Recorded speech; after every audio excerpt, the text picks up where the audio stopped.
नमस्कार सभी को। पिछले वीडियोज में हमने पार्ट ऑफ स्पीच के बारे में नाउन, प्रोनाउन, वर्ब और ऑब्जेक्ट के बारे में पढ़ा। आज हम प्रोनाउन को और थोड़ा विस्तृत देखने की कोशिश करेंगे। कोई भी वाक्य होता है उसमें नाउन और जो प्रोनाउन होते हैं वो सब्जेक्ट के रूप में भी आ सकते हैं और ऑब्जेक्ट के रूप में भी आ सकते हैं। दो नए शब्द मैंने बोले हैं, सब्जेक्ट और ऑब्जेक्ट। मैं उदाहरण लिख रहा हूं यहां पर। हरी इज राइटिंग अ लेटर। और सेकंड सेंटेंस है आई gave हरी ए पेन। अब ये जो दो सेंटेंस है, इस सेंटेंस को अपन समझेंगे। पहला जो सेंटेंस है उसमें हरी है वह नाउन है, दूसरे वाक्य में भी हरी है वह नाउन है, लेकिन दोनों का जो रोल है, दोनों की जगह वो अलग अलग है। पहले सेंटेंस में हरी है वह सब्जेक्ट के रूप में आया है और दूसरे सेंटेंस में हरी है ऑब्जेक्ट के रूप में आया है। मैं ये कहना चाहता हूँ कि कोई भी नाउन या प्रोनाउन सब्जेक्ट के रूप में भी आ सकता है और ऑब्जेक्ट के रूप में भी आ सकता है। सब्जेक्ट से मतलब कार्य को करने वाला। वाक्य में जो कर्ता, जो कार्य करने वाला है वह सब्जेक्ट होगा, या ऐसा वाक्य जिसमें किसी के बारे में वर्णन किया गया है तो वह भी सब्जेक्ट माना जाएगा। सब्जेक्ट से मतलब नंबर फर्स्ट, या तो कार्य को करने वाला या वाक्य में जिसके बारे में वर्णन किया गया है वह सब्जेक्ट होगा। तो कोई भी नाउन या प्रोनाउन सब्जेक्ट के रूप में भी आ सकता है या ऑब्जेक्ट के रूप में। ऑब्जेक्ट से मतलब होता है सब्जेक्ट द्वारा या कर्ता द्वारा जो कार्य किया जाता है उसका जिस पे असर पड़ता है वह ऑब्जेक्ट। सपोज राम ने पत्र लिखा, इसमें सब्जेक्ट राम है, कार्य करने वाला है इसलिए सब्जेक्ट हो गया, और उसने कार्य किया है लिखने का, वह हमारी वर्ब हो गई, और उसका असर किस पे पड़ा? पत्र पे, तो ये पत्र हमारा ऑब्जेक्ट होगा। पुनः हम उसी वाक्य को रिपीट करेंगे। कोई भी नाउन या प्रोनाउन सब्जेक्ट के रूप में भी आ सकते हैं, ऑब्जेक्ट के रूप में भी आ सकते हैं। अब यहां पर जो एक उदाहरण दिए मैंने दो, हरी इज राइटिंग अ लेटर, इस सेंटेंस में हरी है जो सब्जेक्ट के रूप में आया है। सेकेंड सेंटेंस है I gave Hari A pen, इसमें हरी ऑब्जेक्ट के रूप में आया है। क्योंकि हरी नाउन है, नाउन भले सब्जेक्ट के रूप में आए या ऑब्जेक्ट के रूप में आए उसमें कोई परिवर्तन नहीं होता है, लेकिन प्रोनाउन में थोड़ा चेंज होगा, ये हमें ध्यान रखना पड़ेगा। इसलिए प्रोनाउन की इस बात को देखना पड़ेगा। प्रोनाउन यदि सब्जेक्ट के रूप में आता है तो उसका थोड़ा अलग रूप होगा, ऑब्जेक्ट के रूप में आता है तो उसका एक अलग रूप होगा। तो उसे अपन समझने की कोशिश करेंगे कि कोई भी प्रोनाउन सब्जेक्ट के रूप में आए तो उसे कैसे लिखेंगे और ऑब्जेक्ट के रूप में कैसे लिखेंगे। मैं वापिस उसी बात को दोहराऊंगा। यदि नाउन सब्जेक्ट के रूप में आता है वही आएगा, ऑब्जेक्ट के रूप में आता है वही आएगा। नाउन में किसी भी प्रकार का बदलाव नहीं होगा, लेकिन प्रोनाउन सब्जेक्ट के रूप में आता है तो उसका थोड़ा अलग रूप होगा, ऑब्जेक्ट के रूप में आता है तो उसका अलग रूप होगा। इसे अपन को देखना होगा। तो मैं अपन यहाँ पर चार्ट बना करके समझने की कोशिश करेंगे। प्रोनाउन चार्ट के रूप में मैं हेडिंग दे रहा हूं इसको।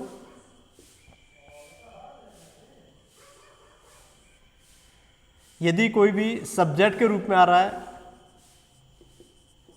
तो उसे अपन कहेंगे सब्जेक्टिव केस।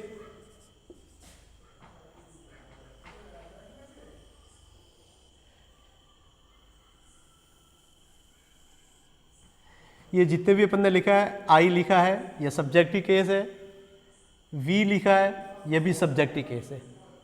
बिल्कुल क्लियर कर समझना है। आई और वी जब ये प्रोनाउन है और ये सब्जेक्ट के रूप में आते हैं इसलिए इनको इस प्रकार से लिखा जाएगा। जो सब्जेक्ट के रूप में आते हैं उनको सब्जेक्टिव केस कहते हैं। यदि वही प्रोनाउन ऑब्जेक्ट के रूप में आता है तो इसे अपन कहेंगे ऑब्जेक्टिव केस। यदि वही प्रोनाउन ऑब्जेक्ट के रूप में आ रहा है तो उसे अपन ऑब्जेक्टिव केस कहेंगे। और एक तीसरा और केस अपन साथ ही साथ लिख देते हैं, वह है possessive case, POSSESIV, possessive case. Possessive से मतलब कोई अधिकार बताना है, कोई हक बताना है, तो वहां पजेसिव केस का उपयोग किया जाएगा। प्रोनाउन सब्जेक्ट के रूप में भी आ सकता है, यदि सब्जेक्ट के रूप में आता है तो उसे अपन सब्जेक्टिव केस कहेंगे। यदि वह ऑब्जेक्ट के रूप में आ रहा है तो उसे अपन ऑब्जेक्टिव केस कहेंगे। और कोई अधिकार बता रहा है, कहीं पर कोई हक बताना है, वो अपन आगे देखेंगे, तो वो पजेसिव केस के रूप में आएगा। बिल्कुल सिंपल सा है, हम डेली इनका यूज करते हैं, लेकिन हमें उनको विधिवत तरीके से, क्रमबद्ध तरीके से उनको याद रखने की कोशिश करेंगे अपन। तो सबसे पहले मैं ये ले रहा हूँ आई, ये सब्जेक्टिव केस है, इसको मैं यहाँ उदाहरण के रूप में लिख रहा हूँ, उसके साथ ही अपन हल करेंगे। सपोज यहाँ पर आई लिख रहा हूँ, यहाँ साइडनेस, आई एम रीडिंग। ये चूंकि सब्जेक्ट के रूप में आया, आई आ गया, और इसी आई को हमें हरी गैव ए पेन। अब यहां पर जो आई का मैं पढ़ रहा हूं और हरी ने मुझे पेन दिया, ये सब्जेक्टिव केस है। लेकिन जब ये मैं पढ़ रहा हूं हरी ने मुझे पेन दिया, ये इसी आई का मुझे बनाया। चूंकि ये आई सब्जेक्ट के रूप में आया था, तब तो अपना सब्जेक्टिव केस आई लिख दिया। लेकिन अब ये यहाँ पर ऑब्जेक्ट के रूप में आ रहा है, तो यहाँ पर इसका ऑब्जेक्टिव केस आएगा मी, हरी गैव मी अ पेन। तो यहाँ पर आई का ऑब्जेक्टिव केस होगा मी। इसी प्रकार पजेसिव केस है। सपोज ऐसा लिखना है, भारत मेरा देश है, India is a dot dot country. Bharat मेरा देश है, शब्द वही है, यहां पर सब्जेक्ट के रूप में आया तो आई बन गया, यहाँ ऑब्जेक्ट के रूप में आया तो मी बन गया। और इस मैं से, मैं का पजेसिव केस अधिकार के रूप में बताना है, इंडिया इज माई कंट्री, तो ये पजेसिव केस इसका हो जाएगा माई। मेरा देश, मेरा गांव, मेरी पुस्तक, मेरी बहन, मेरा परिवार, तो ये सब जो उदाहरण है वह पजेसिव केस के हैं, मेरा। तो यहाँ पर इसको सब्जेक्टिव केस के रूप में यदि आता है तो आई, ऑब्जेक्ट के रूप में मी बन जाएगा, और पजेसिव केस के रूप में माई बन जाएगा। पुनः कह रहा हूँ, ये प्रोनाउन की बात हो रही है। नाउन बोले सब्जेक्टिव केस में आता है तो भी वही रहता है, और ऑब्जेक्टिव केस में आता है तो भी वही रहता है। लेकिन प्रोनाउन है वह चेंज हो जाएगा, यहाँ अपन को ध्यान रखना है। यदि सब्जेक्टिव केस में आई है, ऑब्जेक्टिव केस में मी हो जाएगा, और पजेसिव केस में माय हो जाएगा। इसी प्रकार से अपन वी की बात करें, हम पढ़ रहे हैं तो लिखेंगे वी आर रीडिंग। अब यहां पर इस वी का लिखना है, हम पढ़ रहे हैं, हरी ने हमें पेन दी, तो हरी ने हमें, तो हो जाएगा अस, हरी गैव अस। वी का ऑब्जेक्टिव बन जाएगा अस। और India is a dot dot country, मेरा माई कंट्री है, मेरा देश है तो माई कंट्री, और हमारा देश है तो इंडिया इज अ, वी से बन जाएगा आवर कंट्री, ये हमारा पजेसिव केस हो जाएगा। India is our country, our village, our school, our family, हमारा, तो यहाँ अपन इसका यूज करेंगे। इसी प्रकार से हम जो अगला वाला प्रोनाउन है जिसको अपन ने लिखा था पहले, चार्ट में बनाया था, इसके मैं एक अलग थोड़ा वर्गीकरण कर लेता हूँ लाइन खींच करके।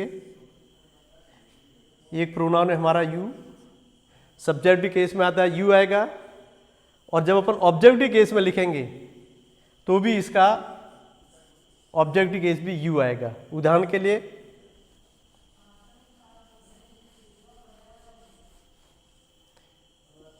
यू आर रीडिंग, तुम पढ़ रहे हो, और आई गैव अ बुक, मैंने तुम्हें पुस्तक दी।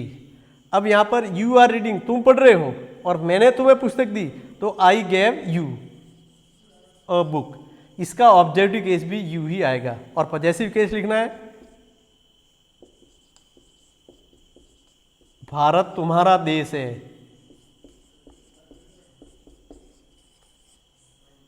मेरा देश है माय कंट्री, हमारा देश है आवर कंट्री, और तुम्हारा देश है तो your country. India is a your country, तो इसका पजेसिव केस हो जाएगा योर। यहाँ हम समझेंगे यू को, यू का सब्जेक्टिव केस है वह भी यू, ऑब्जेक्टिव केस है वह भी यू, लेकिन पजेसिव केस है वह योर हो जाएगा। इसको मैं एक और वर्गीकरण कर लेता हूं। फिर आगे जो हमारे प्रोनाउन थे, ही सब्जेक्टिव केस में आ रहा है, इसका यदि ऑब्जेक्टिव केस करना है तो हिम हो जाएगा। I gave him a book, मैंने उसको पुस्तक दी। और भारत उसका देश है तो India is a his country, possessive case हो जाएगा हिज। इसी प्रकार स्त्रीलिंग के लिए सी आता है, सी इज प्लेइंग, मैंने उसे पेन दी। I gave her a pen. और आगे लिखना है राधा उसकी बहन है तो Radha is a her sister. ये सब पजेसिव केस में है, मेरी बहन, हमारी बहन, तुम्हारी बहन, उसका भाई, उसकी बहन, ये सारे पजेसिव केस के रूप में आ जाएंगे। इसी प्रकार इनका बहुवचन होता है दे, जो अपन पहले पढ़ चुके हैं। दे आर प्लेइंग, वे खेल रहे हैं। मैंने उन्हें रुपए दिए, आई गेव देम रुपीज। दे का ऑब्जेक्टिव केस देम हो जाएगा। और हरि उनका भाई है तो लिखेंगे हरि इज देयर ब्रदर, ये इसका पजेसिव केस हो जाएगा। इसी प्रकार से हमारा जो प्रोनाउन है इट, किसी वस्तु के लिए आता है, थिंग के लिए आता है। इट इज ए टेबल, मैंने इसे खरीदा, आई बॉट इट, इसका ऑब्जेक्टिव केस भी इट होगा। और possessive case, I bought A table, its weight या इट्स कलर, इसका रंग, इसका वजन, इसकी कीमत, तो ये इसका पजेसिव केस हो जाएगा इट्स, ITS। इस तरीके से ये हमारा सब्जेक्टिव, ऑब्जेक्टिव और पजेसिव केस हमारा हो जाएगा। ये बात हमें ध्यान रखनी है कि किस रूप में। सारांश हमारा ये है कि कोई भी प्रोनाउन सब्जेक्ट के रूप में आएगा तो उसका अलग रूप होगा। यदि सब्जेक्ट के रूप में आ रहा है तो उसे अपन सब्जेक्टिव केस कहेंगे, ऑब्जेक्ट के रूप में आ रहा है तो ऑब्जेक्टिव केस, और कोई अधिकार बताने के लिए आ रहा है, हक बताने के लिए आ रहा है तो वो पजेसिव केस कहलाएगा। वापिस मैं रिपीट करूंगा, सब्जेक्टिव केस में आई, मी, ऑब्जेक्टिव केस मी और पजेसिव केस माई, ये प्रोनाउन का होगा। यदि नाउन है तो नाउन का सब्जेक्टिव और ऑब्जेक्टिव केस वही रहेगा, कोई चेंजेस नहीं होगा। सब्जेक्ट के रूप में हरि आ रहा है, Hari is reading a book, Hari आएगा। मैंने हरि को रुपये दिए, आई गेव हरि रुपीज, या मैंने हरि को पेन दिया, I gave Hari a pen, तो सब्जेक्ट में भी हरि आया था और ऑब्जेक्ट में भी हरि ही आएगा। लेकिन प्रोनाउन है जो सब्जेक्टिव केस में होंगे वो अलग होंगे और ऑब्जेक्टिव केस में अलग होगा, पजेसिव में उसका रूप चेंज हो जाएगा। ये हमें पता करना है। अब इस चार्ट में मैंने इसके 3 भाग बनाए हैं। आई और वी को मैंने एक भाग में रखा है, यू को दूसरे भाग में रखा है, और ही, सी, दे और इट को तीसरे भाग में रखा है। इसको भी अपन थोड़ा समझ लेंगे कि जो आई और वी है ये फर्स्ट पर्सन कहलाते हैं। इसको अपन ऐसा लिखेंगे फर्स्ट पर्सन, यू है वह सेकंड पर्सन,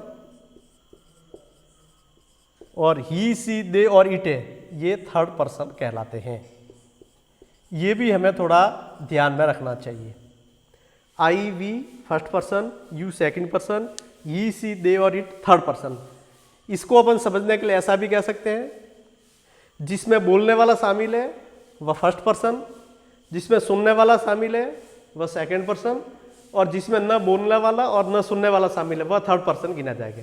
क्लियर कट है, कहीं कोई इसमें उलझन वाली बात ही नहीं है, कहीं कोई कन्फ्यूजन वाली बात नहीं है कि कौन सा सब्जेक्टिव मतलब फर्स्ट पर्सन रहेगा, कौन सा सेकंड पर्सन है, कौन सा थर्ड पर्सन।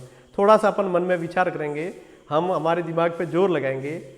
बोलने वाला, सुनने वाला, यदि बोलने वाला जिसमें शामिल है, सपोज यहाँ लिख रहे आई, मान लो कोई कह रहा है कि आई एम प्लेइंग, मतलब खेलने में ये बोलने वाला शामिल है। वी आर प्लेइंग, तो इसमें भी खेलने वाले में ये वी में शामिल है, बोलने वाला शामिल है। यू आर प्लेइंग, इसमें बोलने वाला शामिल नहीं है, यू में ये सुनने वाला शामिल है। यू आर प्लेइंग, तुम खेल रहे हो, तो जो खेल रहे हैं उसमें जो बोल रहा है वह नहीं है, सुनने वाला शामिल है। और एक होता है ही इज प्लेइंग, वह खेल रहा है, तो इस वह में न तो बोलने वाला शामिल है न सुनने वाला शामिल है। सी में भी नहीं है शामिल बोलने सुनने वाला, डी में भी बोलने और सुनने वाला शामिल नहीं, और इट में भी बोलने और सुनने वाला शामिल नहीं है। पुनः सारांश के रूप में फर्स्ट पर्सन, सेकंड पर्सन और थर्ड पर्सन को समझने के लिए बोलने वाला जिसमें शामिल है वह फर्स्ट पर्सन, सुनने वाला जिसमें शामिल है वह सेकंड पर्सन, और जिसमें न तो बोलने वाला और न सुनने वाला वह थर्ड पर्सन कहलाता है। तो इस प्रकार से फर्स्ट पर्सन में हमारे ये आई और वी आ गए, ये मी और अस ये भी फर्स्ट पर्सन में ही है, ये भी फर्स्ट पर्सन है, उनका केस अलग अलग है। सेकंड पर्सन में यू आ गया, सब्जेक्टिव केस भी यू, ऑब्जेक्टिव केस भी यू, और थर्ड पर्सन में ही सी दे और इट। तो ये जो चार्ट है, इस चार्ट के माध्यम से हम किसी भी वाक्य को समझ सकते हैं कि कौन सा जो प्रोनाउन है वो किस रूप में आया है, सब्जेक्ट के रूप में आया है या ऑब्जेक्ट के रूप में आया है।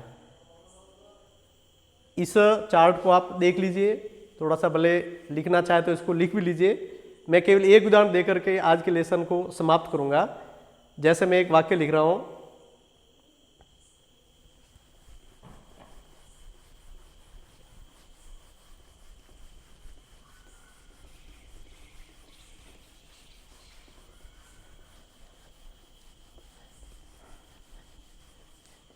कई बार ऐसा हमारे मन में उलझन आती है। एक वाक्य लिखा अपन ने,